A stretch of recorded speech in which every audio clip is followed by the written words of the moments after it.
Welcome to the Finance God channel. How to get out of debt without losing time and money. I don't have to tell you that time is money. Compound interest is proof of that.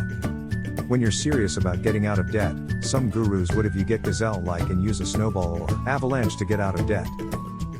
While you live on beans and rice like no one else, it's ironically like all the third world countries, interest is being added to your debts. The experts won't put a time limit, but you should. Here's why. Life moves by quickly. That's time.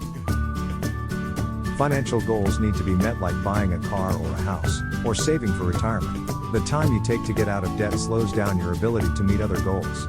The more money you spend getting out of debt slows down this process even further. What do you do when you're stressed out and backed into a corner? You do everything you can to avoid the devastation of facing a possible bankruptcy because that would be the worst thing ever, right?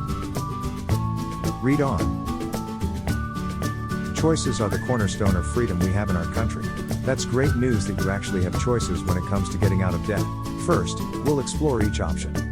Then, we'll look at the numbers using an example of what it would cost under each method. From there, you can make a better choice of the option that is right for you. A debt avalanche, also known as debt stacking, targets debts with the highest interest rates first.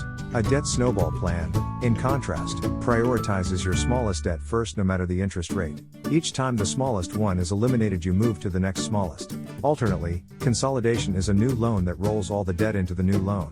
The average annual percentage rate, APR, on a consolidation loan is around 18.56%. To put that into perspective, the average range of interest rates charged on consolidation loans typically falls between 8.31% and 28.81%. Negotiating and settling debts for less than what is owed requires that you pay some of the debt and then pay taxes on the canceled debt. The main problem with debt relief companies is the fact that they cannot stop lawsuits, and it wreaks havoc on your credit report due to late and missed payments. You can follow the gurus and use a snowball or avalanche method and repay your debts as you lose weight on beans and rice. Other options include consolidation and negotiated settlements. Paying less than what you owe. Paying less than you owe does come with a tax bill for the cancel. Each method has its pros and cons and affects credit availability. All the while interest continues to accrue, your credit score drops as you fall further behind, and you may even get sued.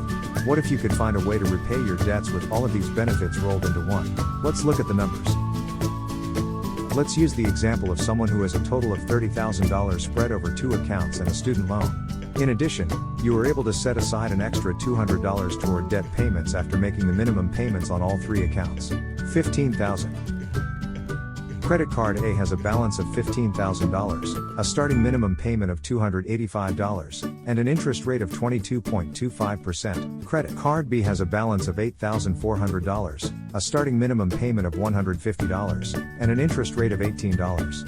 85%. The student loan has a balance of $6,600, a monthly payment of $246, and an interest rate of 6.2%. Avalanche will cost you $881 per month for 5 years, paying a total of $44,528. Snowball will cost you $936 per month for 4 years, paying a total of $44,898. Consolidation will cost you $552 per month for 10 years, paying a total of $66,240. Settlement will cost you $475 per month for 5 years, paying a total of $28,500 including fees and taxes. Chapter 13 will cost you $500 per month for 5 years, paying a total of $35,000 including fees. Now that I've laid out the numbers, you can see that the least expensive ways to eliminate debt fall between negotiated debt settlement or a Chapter 13 bankruptcy case payment plan.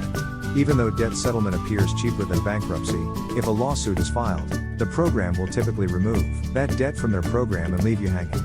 Also, if you're looking to preserve or improve your credit score, this program is not right for you because the debt relief agency won't make a payment on that debt until you have enough money in reserves for them to negotiate a lump sum settlement. So, even though it appears to be the cheaper way, it may not be the best way based on ruined credit score, tax consequences, and you may still wind up dealing with debts on your own if you're sued. A 5-year payment plan in Chapter 13 may be proposed to repay less than what you owe too, depending on the amount of assets you own and your income. So, the total amount you owe could be even less. Some of the benefits of Chapter 13 include zero interest and no income tax consequences on the canceled debt. Even better is the improvement to the credit score because bankruptcy protection means that you can't be sued while paying debts through bankruptcy, and since you're making payments, you should see your credit score improve while you're in repayment. Now that I've laid out the numbers, you can see that the least expensive ways to eliminate debt fall between negotiated debt settlement or a Chapter 13 bankruptcy case payment plan. Even though debt settlement appears cheaper than bankruptcy, if a lawsuit is filed, the program will typically remove that debt from their program and leave you hanging.